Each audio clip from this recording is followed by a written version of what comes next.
Madame, mademoiselle, monsieur, bienvenue à Métro News. Voici les principaux titres qui seront développés aujourd'hui. Les programmes sociaux destinés aux couches vulnérables de la population seront bientôt relancés. L'annonce en a été faite par le président Jovenel Moïse au cours d'une séance de travail mardi avec les représentants de plusieurs partenaires d'Haïti. Contrairement à ce qui a été annoncé, Médecins sans frontières ne va pas quitter Haïti définitivement.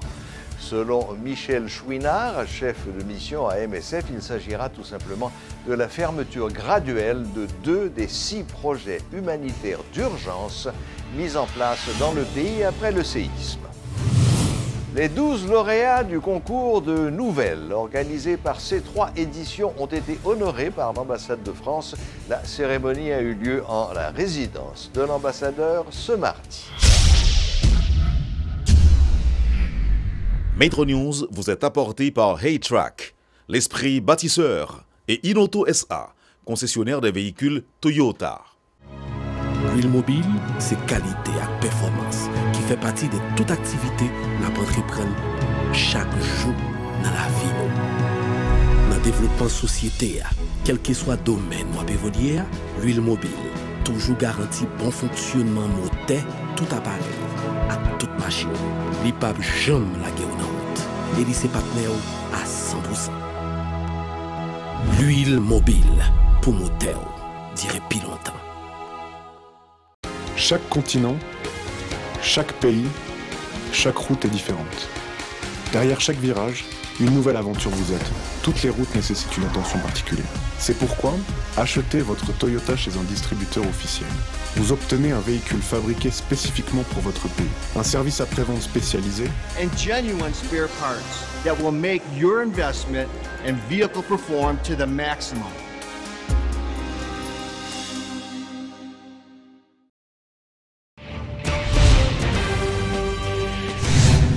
Le chef de l'État haïtien, Jovenel Moïse, est préoccupé par l'arrêt des programmes sociaux depuis plusieurs mois. Il a eu lundi une séance de travail avec les représentants de plusieurs partenaires d'Haïti en vue de solliciter des fonds pour relancer les programmes sociaux destinés aux couches vulnérables de la population. Avec les représentants de la Banque interaméricaine de développement, de la Banque mondiale, du Fonds monétaire international et de la coopération canadienne, le président Moïse a mis en évidence la nécessité de dynamiser les programmes sociaux en Haïti pour améliorer le sort des plus vulnérables. Il a fait valoir que l'accord de monitoring avec le Fonds monétaire international ne constitue pas un frein pour la réalisation de ces programmes. Le financement des programmes sociaux a été l'objet d'un accord avec le FMI, a-t-il assuré.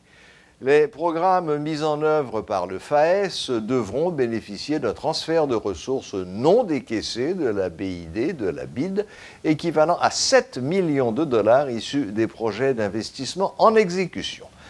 Au cours des dernières semaines, des manifestations avaient eu lieu dans des quartiers populeux pour réclamer la reprise des restaurants communautaires. Le chef de l'État s'est dit conscient de l'apport considérable des programmes sociaux aux familles défavorisées. Il a fait état de certaines modifications en vue de mieux les adapter aux besoins de la population.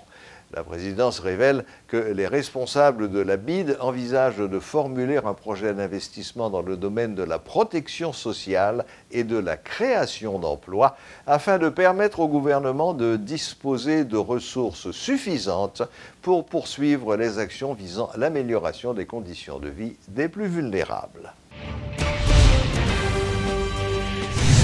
La commission spéciale sur l'amendement de la Constitution poursuit ses consultations. Ce mardi, cette entité, dirigée par le député Jerry Tardieu, a rencontré le président de la Fédération protestante d'Haïti, le pasteur Sylvain Exantus, qui a formulé un ensemble de recommandations à la commission, notamment le remplacement du Premier ministre par un vice-président. N'a dit président, à travers voix, c'est toutes ces nous avec frères nous dans le secteur protestant qui aujourd'hui a gain parole pas qui voter dans la question amendement constitution. N'a bon garanti que tout député qui bon table là qui était réuni pour rencontrer Fédération protestante d'Haïti, il a pris très au sérieux proposition que nous faisons qui fixe position secteur sous question amendement constitutionnel et dans le rapport d'étape qui a sorti le 29 mars 2018, aide-moi qu'on remette nous matin, la figure en annexe. Et nous connaissons que grand rendez-vous c'est à la fin de l'année, côté que la commission va faire proposition d'amendement.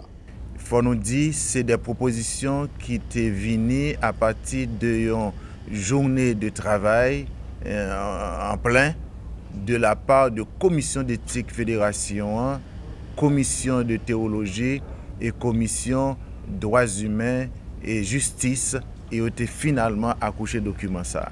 Et yon là-dedans, c'est que nous proposons au lieu pour être capable de gagner un premier ministre, nous tous nous vivons, nous-mêmes comme journalistes, quantité péripéties, douleur pour un premier ministre passer dans la chambre.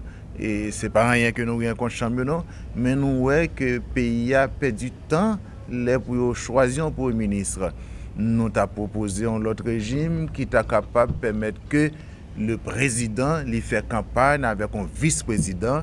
Et sitôt que lui passe là, eh bien, pas bien péripéties ça encore. Quelques articles d'importance, par exemple le président de la République, que la Constitution considère comme mineur, alors que il a fait des faits et puis il n'est pas responsable devant la loi, il n'est pas responsable devant personne monde. Les mandats finis, il rentre la caille et puis là il y a tout l'autre monde dans problème. Non, nous dit non. Le président de la République n'est pas capable de miner encore, ils sont monde qui est responsable de gestion. Les disparités sociales et économiques entre Haïti et la République dominicaine sont à la base des conflits qui opposent régulièrement les habitants des deux pays. C'est l'analyse de l'ancien candidat à la présidence, Éric Jean-Baptiste.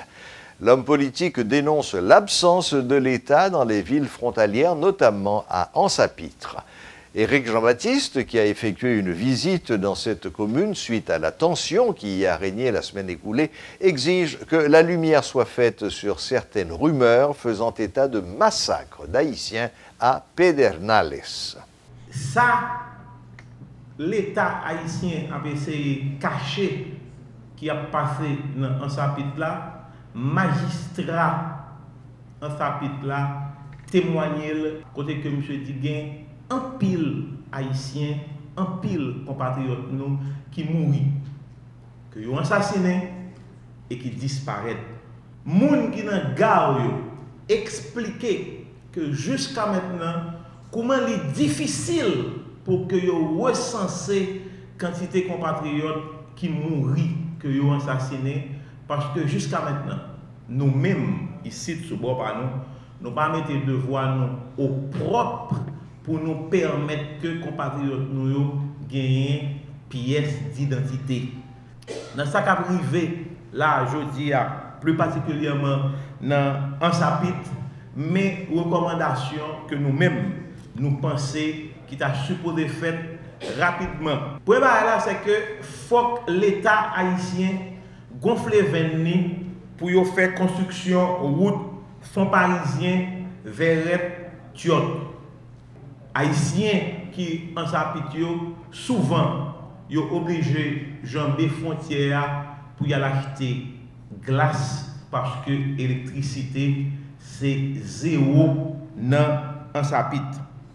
Nous pensons qu'il faut faire construction route Tiot, Belance, Marigot.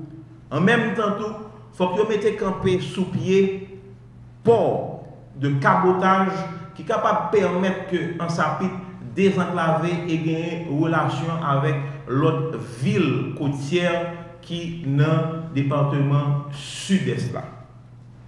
En même temps, d'une manière générale, il faut dire que nous croyons que l'impératif pour que vous mettez campé sous pied tout bon vrai l'armée d'Haïti qui pour sécuriser frontière là. L'ONG Médecins sans frontières sera toujours présente en Haïti. Selon Michel Chouinard, chef de mission, MSF va fermer de façon graduelle 2 des 6 projets humanitaires d'urgence mis en place dans le pays après le tremblement de terre. Il s'agit de la maternité de Delma 33 et du centre traumatologique de Tabar. Ces projets ne seront pas fermés par manque de financement ou par injonction du gouvernement, mais plutôt en raison d'une décision opérationnelle, précisent les responsables de l'organisation humanitaire. Entre-temps, les parents et les patients qui fréquentent ces institutions sanitaires expriment déjà leur mécontentement et leur tristesse après cette annonce. Reportage de Luxon Saint-Ville. Nous avons fait accident même il y a 2 ans, 6 mois là depuis ma suivre dans sa frontière. Je n'ai pas l'argent pour me dépenser pour payer l'hôpital gros tête nègre. Cette femme fréquente le centre traumatologique de Tabar depuis 2015. Plus de 2 ans après son accident de voiture, elle reçoit encore des soins et des médicaments gratuitement. La fermeture de ce projet humanitaire d'urgence de Médecins sans frontières est une annonce que digère mal cette patiente. Non, ça ne va pas fermer parce que ça ne va pas fermer. Malheureusement, pas l'argent pour payer l'hôpital privé. Parce que je connais si va te sans frontières, en pile ici, tu as mouru déjà. Marlene n'est pas la seule à s'élever contre cette décision. Elle, Takinskov, 38 ans, accompagne sa fille ce mardi à une séance de thérapie. Pour elle, la fin des opérations dans ce centre aura un impact considérable sur l'offre de soins à Port-au-Prince. C'est ça qui est bon pour payer à Pito, qui est bon pour payer à penser pour lui, mais pas penser pour faire de destruction. On fait qui pas de santé, qui pas d'éducation, c'est bon pays. Au centre de maternité à Delma 33, c'est le même refrain. Depuis 4 jours, Mélanie tient sa sœur compagnie qui souffre de complications après son accouchement. La fermeture prochaine de ce centre la préoccupe au plus haut point. Il y a un pile service dans le pays pour malades qui sont. Moi, je souhaite pour ces frontières aller. Je pour être là pour tout le temps. Parce que je un bon service. Malheureusement, je à la maternité de Delma 33, les opérations de Médecins sans frontières prendront fin en octobre de cette année, alors que le centre trauma à Tabar sera fermé définitivement fin juin 2019. Alors, quel est le motif de cette décision? Michel Chouinard, chef de mission à MSF, donne les principales raisons. MSF ou Médecins sans frontières avait construit une structure avec une durée physique de 5 ans. La structure, elle est dépassée déjà par 2 ans. Donc, c'est une des raisons pour laquelle on a pris la décision de fermer l'hôpital de Créo de façon graduelle, en discussion avec le ministère de la Santé. Pour ce qui est de l'hôpital de Tabar, je dirais que c'est dans une veine semblable. C'est une décision difficile, regrette la chef de la mission.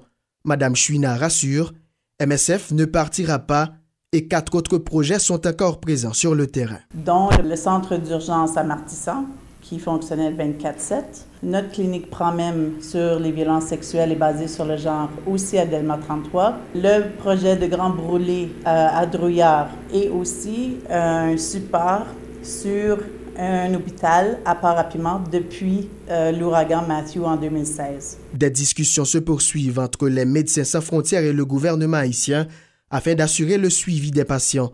Après la fermeture de ces 2 centres, MSF envisage même de faire un don de matériel aux autorités sanitaires du pays.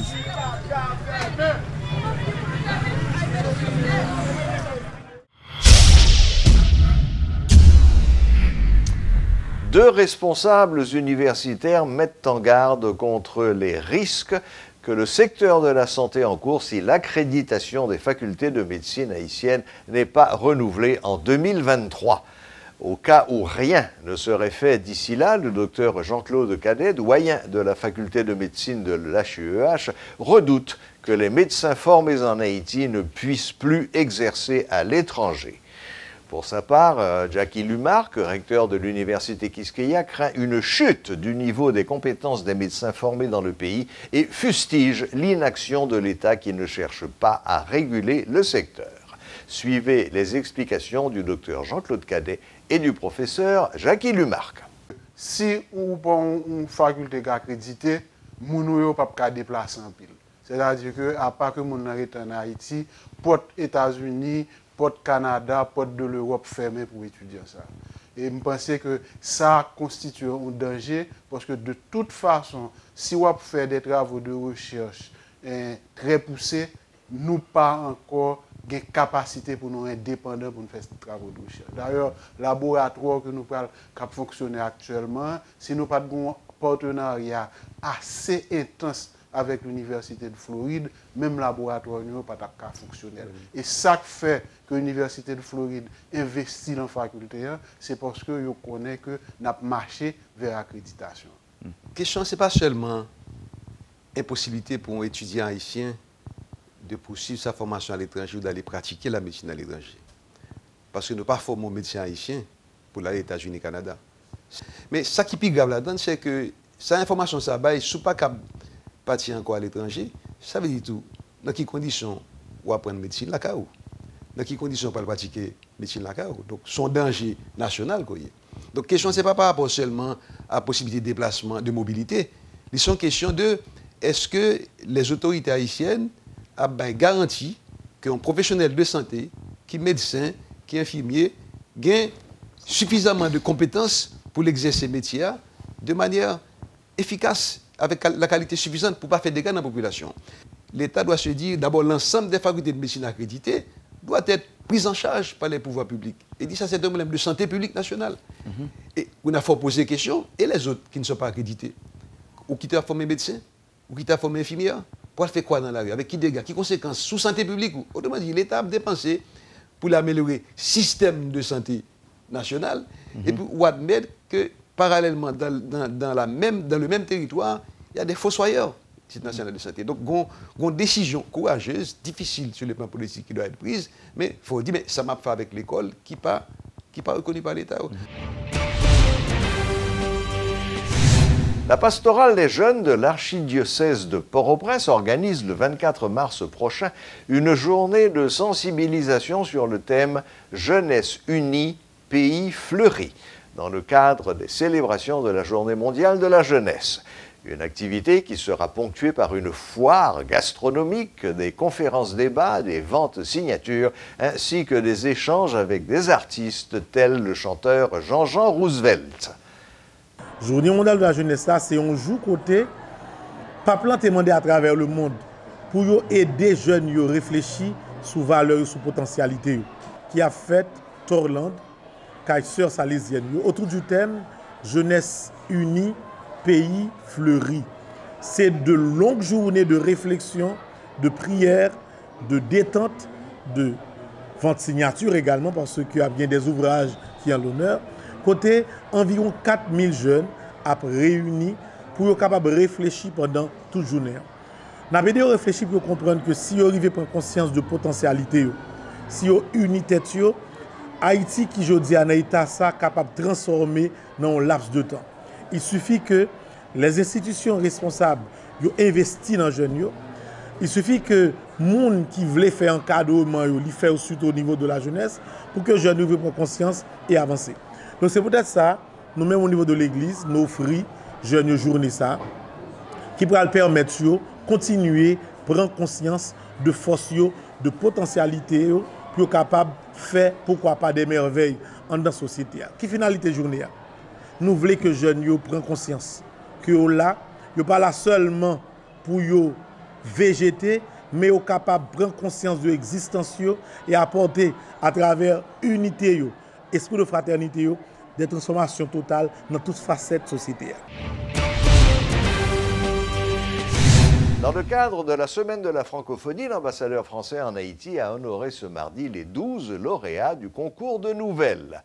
Ce concours a été réalisé par C3 Éditions sous la direction de Gary Victor. L'ensemble de ces nouvelles constitue un ouvrage intitulé « Haïti 2042, les futurs possibles ». C'était l'occasion pour l'ambassadeur Elisabeth Beton-Delegue et d'autres écrivains haïtiens d'exprimer leur admiration pour ces jeunes. Vanessa Léger et Guitry Choisy étaient dans les jardins de la résidence privée de l'ambassadeur français. Suivez leur reportage. L'État d'Haïti peut empirer comme cet État peut améliorer, mais ça dépendra de nous, de nos actions, de tout ce que nous ferons tous les jours avec les gens autour de nous, avec tout ce que nous entreprenons. Ce message que Joédine Jean-Baptiste a voulu faire passer dans sa nouvelle a particulièrement retenu l'attention de l'ambassadeur français en Haïti. Elle vient confirmer, à l'admiration de tous, que la jeunesse haïtienne a énormément de potentiel. Pour la diplomate Elisabeth Beton-Delègue, cet ouvrage, Haïti 2042, les futurs possibles, en est la preuve palpable. Et je crois que c'est la démonstration, je veux dire, des talents, je mets bien un pluriel, qui existent dans ce pays et dans sa jeunesse. Et il y a une jeunesse qui a besoin de s'exprimer, mais une jeunesse qui sait s'exprimer aussi, je dirais, en ayant en main les outils, je veux dire, de l'écriture, de l'intelligence. Et je crois que c'est un formidable message, justement, de cette jeunesse auprès de l'ensemble de la population. Dire que le peuple haïtien a du mal à s'exprimer en français, ce serait parler trop vite pour Madame Delègue. Le niveau d'écriture des 12 lauréats, leur capacité à s'exprimer dans la langue de Voltaire de façon limpide, prouve que la langue française est toujours un centre d'intérêt pour la jeunesse, même si elle reconnaît qu'il y a un problème dans le système éducatif haïtien. Et le français fait partie de ce problème global de l'éducation, mais on voit bien que dans les lauréats de cette année, je veux dire, vous avez des jeunes qui viennent de Ouanaminthe, par exemple, qui viennent des Gonaïves, qui viennent de Tabar, ce qui montre bien qu'il y a encore des ressorts dans ce système éducatif, mais qui va au-delà du système éducatif et qui évidemment milite pour plus de bibliothèques, plus d'accès Internet pour pouvoir avoir accès au contenu francophone notamment, mais pas exclusivement. Il ne s'agit pas seulement de montrer la capacité des jeunes à parler le français, mais aussi d'aller vers cette génération qui est l'avenir du pays et faire germer les rêves d'une Haïti meilleure, explique Gary Victor. C'est d'offrir aux jeunes un lieu où ils puissent exprimer leur talent. Nous sommes en quête de l'excellence, donc il faut vraiment un lieu où l'excellence puisse s'exprimer. Les 12 lauréats, 6 filles et 6 garçons, sont une garantie aux écrivains expérimentés que la relève est assurée. Cette génération a non seulement une belle plume, mais aussi des idées pour une société meilleure. Ketli Mars, auteur de nouvelles et de plusieurs romans, ne cache pas sa fierté et estime que ces jeunes méritent un encadrement spécial. Et ça m'a touché qu'un jeune ait eu à faire cette remarque à des adultes. Soutenez-nous, donnez-nous des principes, gardez-nous dans les valeurs. C'est ce qu'ils ont besoin pour pouvoir avancer vers cet avenir et de tous les futurs possibles. Quand de grands auteurs de la littérature haïtienne supportent des jeunes écrivains, ce n'est que la traduction du thème de la quinzaine de la francophonie cette année. Le trait d'union pour agir avec tous les futurs possibles en faveur d'une meilleure Haïti en 2042. Voilà, la boucle est bouclée. Merci de votre fidélité et à la prochaine, même heure, même chaîne.